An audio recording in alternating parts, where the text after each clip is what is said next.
Olá, amigos. Começa agora o programa Espírito e Vida, uma produção da Federação Espírita do Rio Grande do Norte.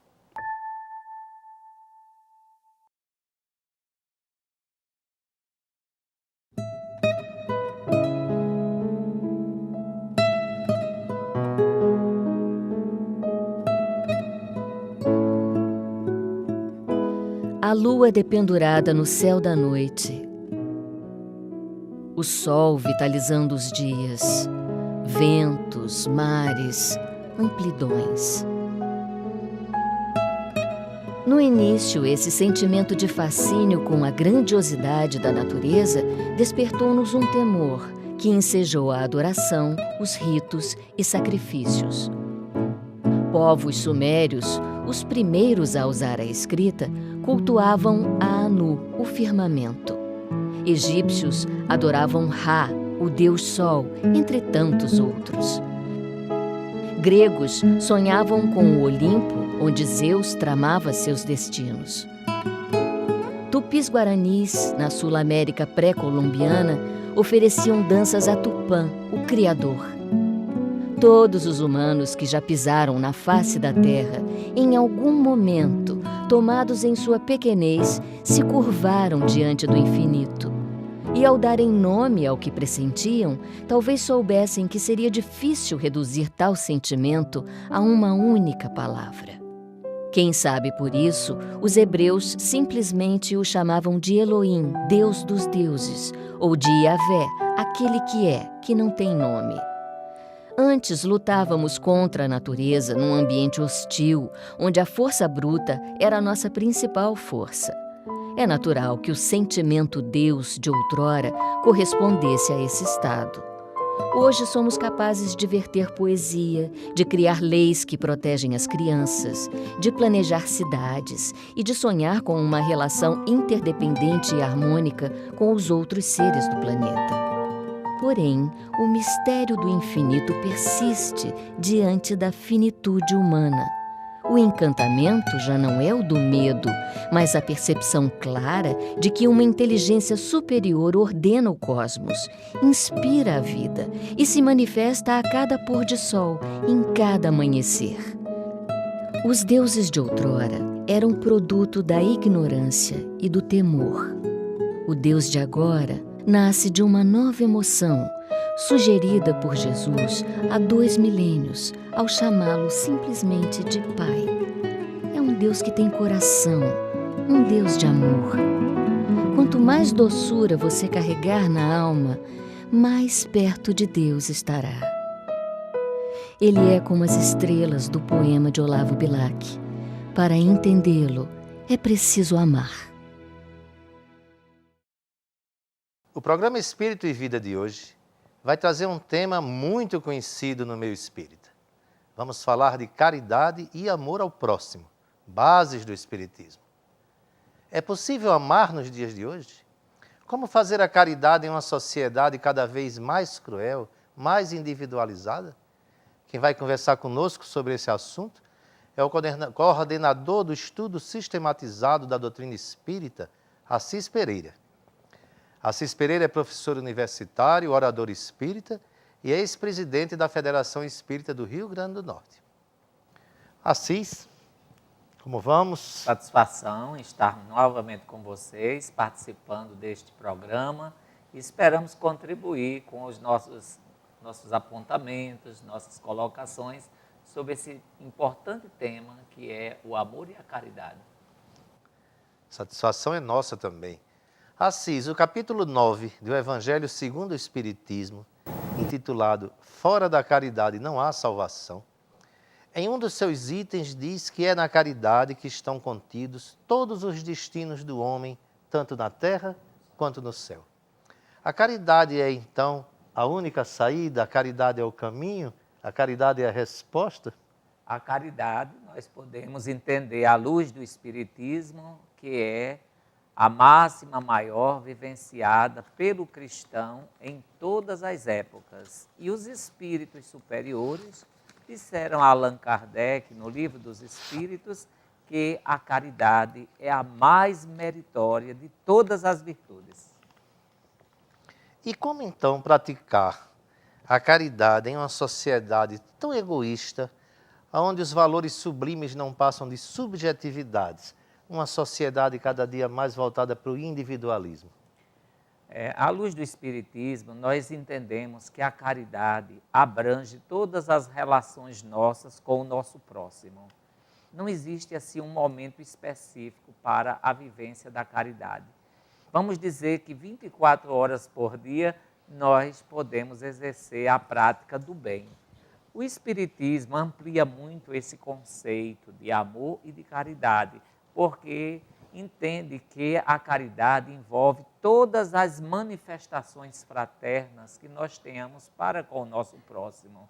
Realmente nós vivemos dentro de uma sociedade profundamente materialista, utilitarista, mas nós sabemos que muitas pessoas estão no exercício do bem no dia a dia, porque caridade na visão espírita, ela deixa de ter aquela conotação de que alguma coisa de final de semana, a visitar um lar assistencial, um lar de crianças, um abrigo. Não, caridade envolve uma prática de relações, onde a compreensão, a tolerância, o perdão.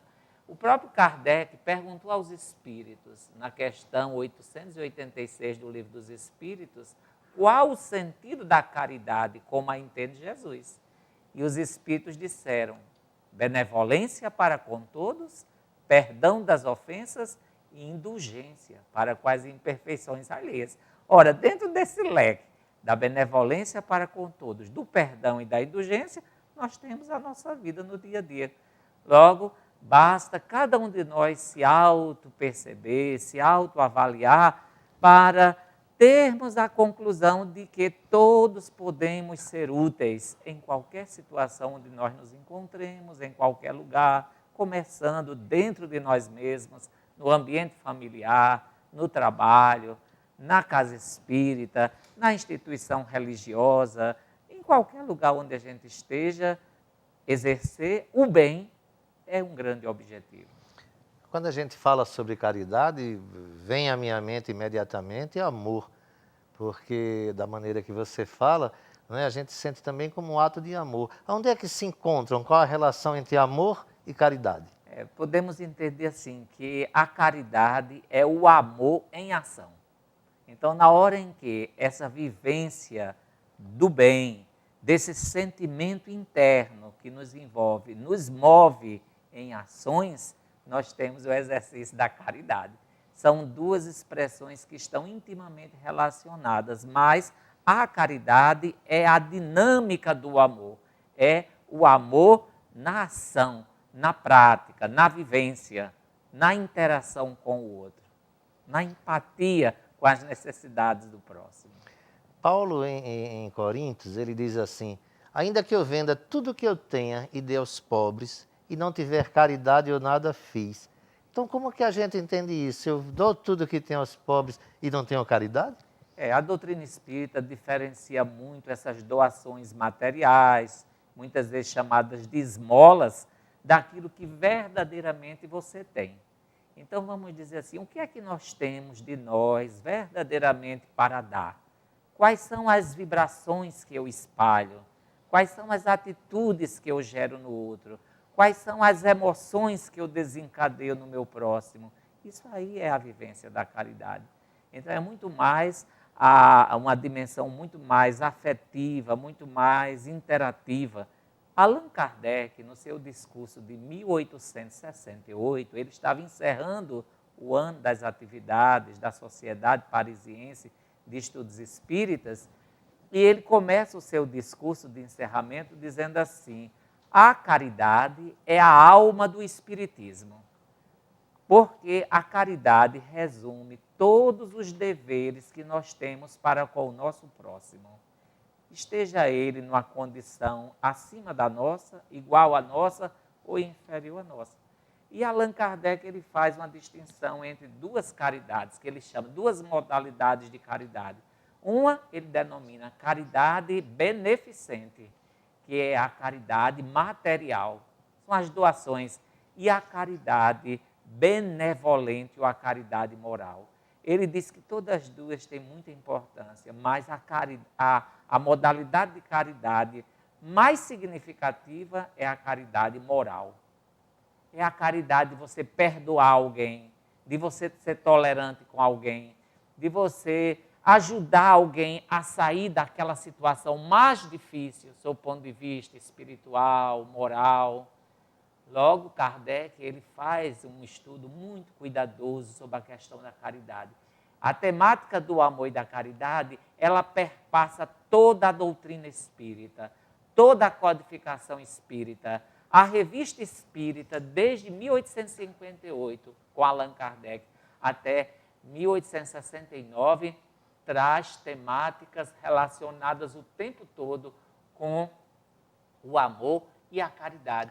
Vamos falar mais um pouco sobre caridade daqui a pouco, no próximo intervalo. Voltamos já, não saia daí.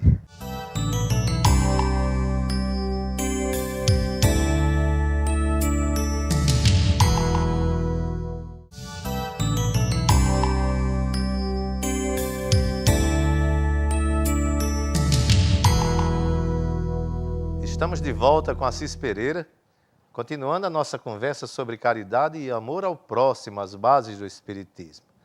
Assis, você falou há pouco a resposta dos Espíritos para Kardec, que a caridade, segundo Jesus, como a definia Jesus, era a benevolência, a indulgência e o perdão. Se o amor e a caridade formam a base do Espiritismo, vamos falar mais a respeito do perdão. Perdoar é uma forma de caridade? Sem dúvida, é uma expressão da caridade. E Kardec, nos textos da codificação, ele está sempre nos remetendo a essa ideia de que quando você perdoa verdadeiramente, quando você se liberta do ressentimento, da mágoa, você está exercendo uma profunda caridade para com aquela pessoa. Logo, caridade é muito mais amplo do que simplesmente doar qualquer coisa. É dar-se, não é? Mais que dar, é dar-se. É uma doação interna, não é? É verdade. Como se faz, nós vemos muito isso no nosso dia a dia, no cotidiano, quando se faz a caridade e se apregoa, não é? Ah, eu dei isso, ah, eu dei aquilo, aquilo vira, não é? Um motivo de autolouvação. Não é? É válido isso? Essa caridade tem uma validade efetiva no momento em que eu faço dela um carro-chefe da minha vida, apregou aos quatro ventos? Essa manifestação, por exemplo, mais filantrópica, não é? Essa doação mais externa, ela tem o seu valor. Mas aquele que exalta, não é? Esse bem que faz, ele de fato já não está sendo caridoso.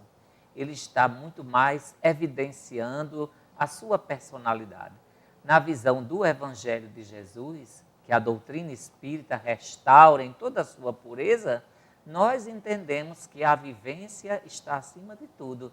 Então, nós percebemos que essa questão de permanecer muito na evidência de que está doando isso ou aquilo, isso de fato não é verdadeiramente caridade, porque a caridade é humilde, é como Jesus recomenda, não é?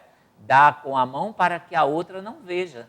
Aquela pessoa que se exalta nas suas doações, ela já está sendo louvada aqui mesmo na terra. Então, ela já está sendo gratificada aqui pelos homens, mas perante a sua consciência, perante Deus, perante o mundo espiritual, ela já se pagou a si mesma, foi vista, foi lembrada, foi louvada, foi reverenciada. Mas a verdadeira caridade, ela se reveste de uma profunda humildade. São os infortúnios ocultos que nos fala o Evangelho, aquelas doações íntimas do coração, mas também a ajuda fraterna, uma visita, uma doação material, algo que seja feito com afetividade, com amor e com profunda caridade. Você falou na frase de Jesus, dá com a mão direita sem que a esquerda perceba, sem que a esquerda veja. O que é que Jesus queria dizer com isso? Que é necessário exercer a caridade com desprendimento, com humildade, sem outro móvel, sem outro interesse do que a doação, a realização. Porque quando você se doa na tarefa de ajudar alguém, seja dessa ou daquela forma, você também se autorrealiza. Então, Jesus, com a sua profunda sabedoria, ele, como mestre dos mestres, ele nos convida ao exercício do bem. E esse exercício do bem, ele está revestido de simplicidade, de abnegação, de devotamento, de compreensão, de tolerância, de empatia diante da aflição do outro. Nilo, existem muitos infortúnios ocultos, aqueles que nós não percebemos exteriormente, mas quantos corações estão ao nosso lado? Tem, às vezes, tudo materialmente, são pessoas que têm posições sociais, elas desfrutam das melhores situações no mundo social, mas são pessoas que temporariamente estão profundamente infelizes. Elas precisam de uma palavra, elas precisam de uma orientação, de uma vibração fraterna. E nesse sentido que eu queria fazer a próxima pergunta. A caridade material, todos sabem como funciona. A gente aprende desde criança, é a moeda, é o cheque, não é? É uma cesta, é aquela esmola no nosso portão. Mas a caridade moral, acredito que as pessoas têm uma certa dificuldade de perceber. Como que a gente praticaria essa caridade moral? O que é que seria efetivamente essa relação de ser caridoso moralmente com alguém? Essa caridade moral nós também vamos aprendendo. Eu acredito que os próprios pais, já na infância, com as suas vivências, com a sua conduta, com a sua maneira de ser, já vão influenciando, orientando os filhos como ser fraterno, como tratar o outro com benevolência, como ser atencioso, como responder com atenção. É uma construção que vai se dando. Teoricamente, não há uma forma assim, teórica de se aprender a fazer isso, mas é o próprio desenvolvimento do senso de responsabilidade, da compreensão do que estamos e do que somos aqui na Terra. A visão espírita é muito importante porque ela nos coloca diante da imortalidade, da reencarnação, e ela nos diz assim, que você pode ter diante de você alguém que lhe foi caro muito na outra vida. Então, você está diante de uma pessoa necessitada nessa ou naquela situação, quem sabe se aquela pessoa esteve vinculada a você. Independente disso, nós estamos todos vinculados por uma grande lei no universo, que é a lei de justiça, amor e caridade. Os espíritos disseram a Kardec que essa lei moral, ela é a mais importante para a vivência do bem. E que uma sociedade, ela se caracteriza verdadeiramente como uma sociedade cristã, com um amplo desenvolvimento espiritual, se a vivência dessa lei divina, justiça, amor e caridade, ela faz parte da vida da pessoa. Logo, nós estamos não só com uma questão assim teórica, nós estamos com uma dimensão de vivências. É o mundo relacional, mas isso parte de uma consciência edificada nos valores evangélicos. Jesus é o exemplo maior, porque ele viveu a caridade em toda a sua plenitude. A caridade é essencialmente cristã, porque foi nosso Senhor Jesus Cristo que vivenciou plenamente o amor em ação. O Paulo ele define a caridade de uma maneira belíssima na sua epístola aos Coríntios, mas Jesus nos conta a parábola do bom samaritano. Aquela parábola resume, de certa forma, esse espírito da caridade, não é verdade, Assis? Sem dúvida, não é? Quando o doutor da lei indaga exatamente, não é, quem era o próximo, e aí Jesus narra a formosa parábola do bom samaritano. E quando ele conclui a parábola, ele indaga, qual desses três te parece ter sido o próximo daquele que caiu em poder dos ladrões? E o doutor, não é, que era um homem da lei, conhecia as escrituras sagradas. Ele diz, aquele, não é, que exatamente atendeu o próximo, aquele que teve compaixão para com o próximo. Compaixão é amor. E Jesus conclui a lição dizendo, e aí vá e faça você também da mesma forma.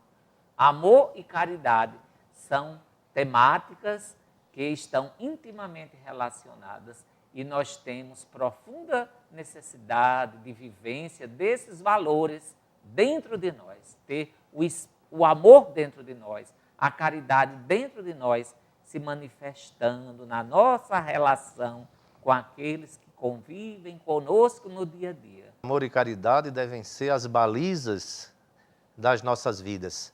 Chegamos assim ao final do nosso segundo bloco. Voltaremos daqui a pouco, ainda conversando sobre o tema caridade e amor. Não saia daí, fique ligado, voltamos já.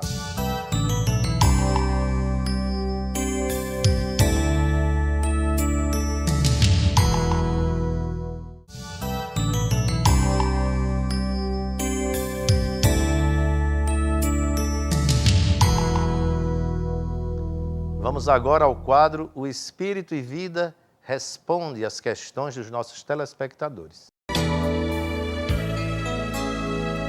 Quero saber, tá certo? O amor existente, terreno e espiritual. O amor terreno, vamos dizer, ele está impregnado dos valores, das concepções aqui da terra, do imediatismo. Enquanto que o amor espiritual, ele se vincula ao espírito eterno. O espírito que tem múltiplas reencarnações e que vai desenvolvendo esse sentimento. Então, o sentimento maior do amor, ele é uma conquista espiritual.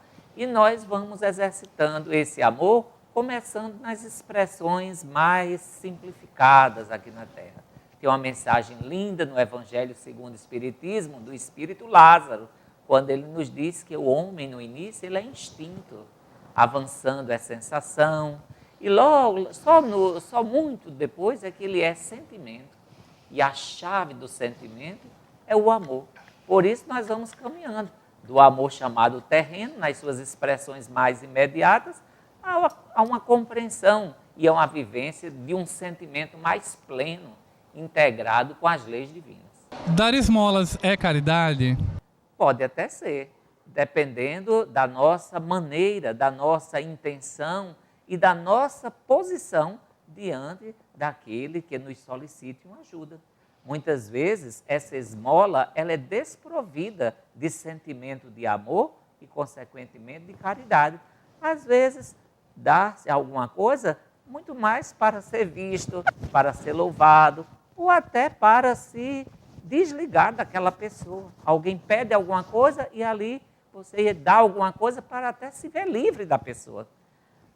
A esmola, ela pode se converter em caridade, principalmente quando o beneficiado, ele não é humilhado pela atitude de quem está fazendo a doação.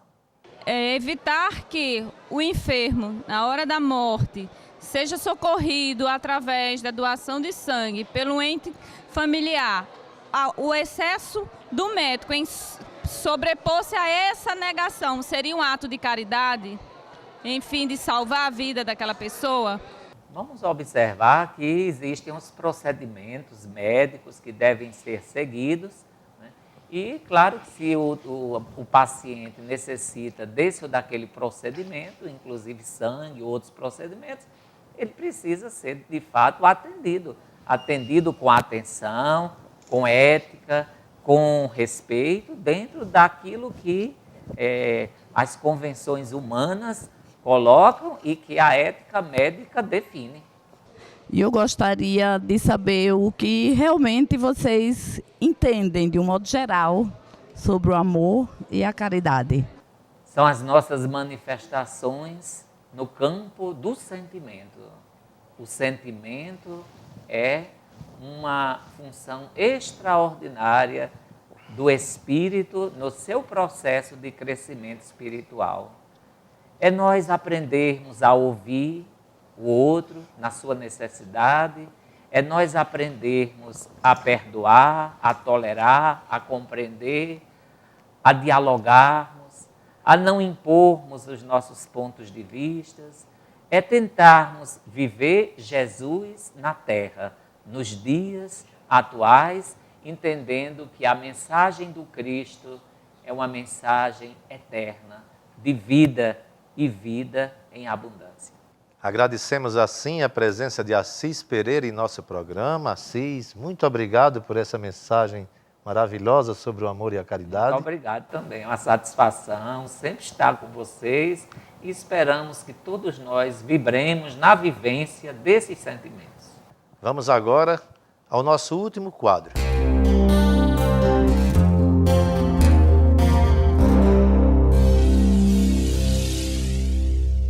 Nosso programa dá sugestões de livros que podem auxiliar no conhecimento e no aprofundamento do tema.